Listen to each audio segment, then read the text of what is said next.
Dans cette vidéo, nous allons travailler sur des calculs avec les puissances. Donc la première chose que l'on va regarder, c'est la consigne. La consigne vous demande d'écrire sous la forme a exposant n. Cela veut dire que la réponse du calcul, ça sera peut-être un nombre écrit sous la forme 3 exposant 9 ou 5 exposant 6, mais vous n'allez pas faire le calcul si c'est 3 exposant 9, 3 fois 3 fois 3, etc. 9 fois. On s'arrêtera à l'écriture 3 exposant 9. Pour faire ces calculs, il y en a 5 ici.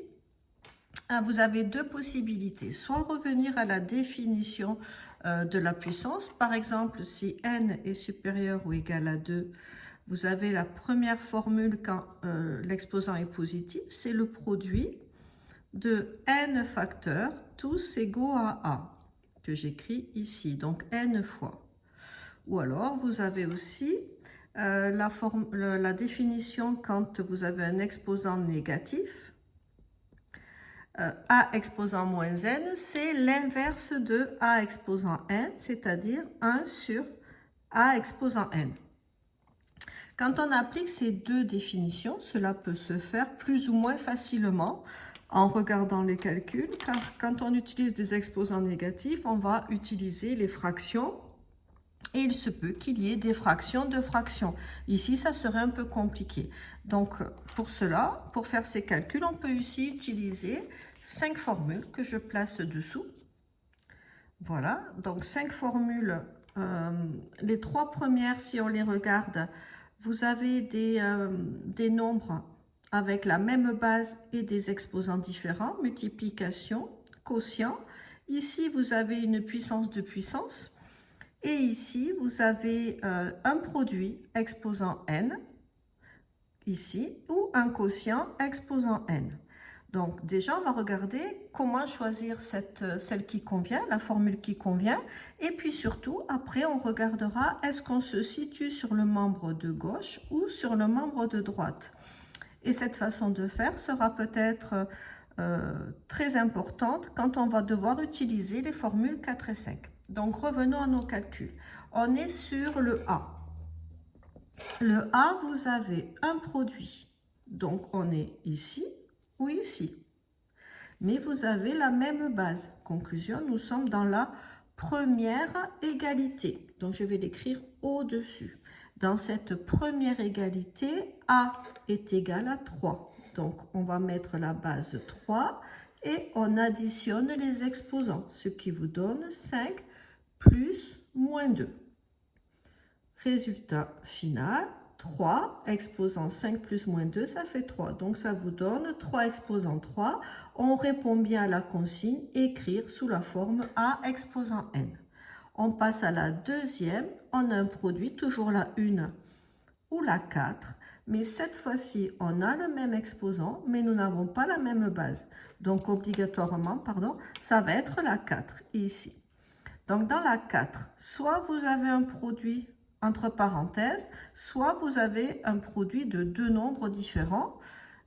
Ce qui se passe ici, conclusion, nous sommes bien dans le membre de droite de l'égalité, avec A qui vaut 4 et B qui vaut 6. Donc, on va revenir maintenant sur le membre de gauche. Pour le membre de gauche, on met une parenthèse et on multiplie les bases, c'est-à-dire ici 4 fois 6, exposant 5, ce qui vous donne 24, exposant 5, et on s'arrête là. Donc là, nous étions sur la quatrième formule. On passe maintenant au C. Là, nous avons un quotient. Les quotients, il y a soit la 2, soit la 5. Si on regarde, ils ont le même exposant. Donc, ce n'est pas la 2. Et ils ont la même base, donc c'est la 5. Et là aussi, nous sommes dans le membre de droite et nous allons arriver, nous voulons revenir au membre de gauche. Combien vaut A? A vaut 16 et B vaut 8. Conclusion, la fraction 16 huitièmes avec un exposant 3. Quand on calcule 16 sur 8, ça fait 2. Donc, ça nous donne 2 exposant 3. Et nous étions sur la cinquième formule. On passe au D, 4 exposant 8 sur 4 exposant moins 2. Nous sommes là aussi sur un quotient, donc soit c'est la 5, soit c'est la formule 2. Mais quand on regarde, les bases sont identiques. Donc ici, ce n'est pas la 5, on est dans la formule 2. Et on est ici sur le membre de gauche. On va donc arriver au membre de droite en faisant une soustraction sur les exposants. Ce qui vous donne 4, exposant 8, moins l'exposant du dénominateur qui est moins 2. Donc ça vous donne moins 8, pardon, moins 2. Quand on a 8 moins 2, pour soustraire un nombre, on additionne son opposé. L'opposé de moins 2, c'est plus 2. Conclusion, D, c'est 4, exposant 10. Et nous étions dans la formule 2. La dernière, le dernier calcul, vous avez exposant d'exposant, puissance de puissance. Donc, on est dans la formule 3. Et nous sommes dans le membre de gauche pour arriver au membre de droite. On multiplie les exposants, donc ça vous donne moins 3 fois moins 2. On est dans un produit de nombres négatifs. Le résultat est positif, ce qui donne 8 exposant 6. Voilà, nous avons terminé. Donc, on regarde déjà la consigne. Est-ce qu'on calcule en faisant les produits ou est-ce qu'on laisse sous la forme 3 exposant 3, donc A exposant n, première chose. Et ensuite, soit vous utilisez les définitions que nous n'avons pas fait ici, ou alors vous choisissez d'utiliser une de ces 5 formules en faisant attention de bien la choisir et de regarder si vous êtes dans le membre de droite ou dans le membre de gauche.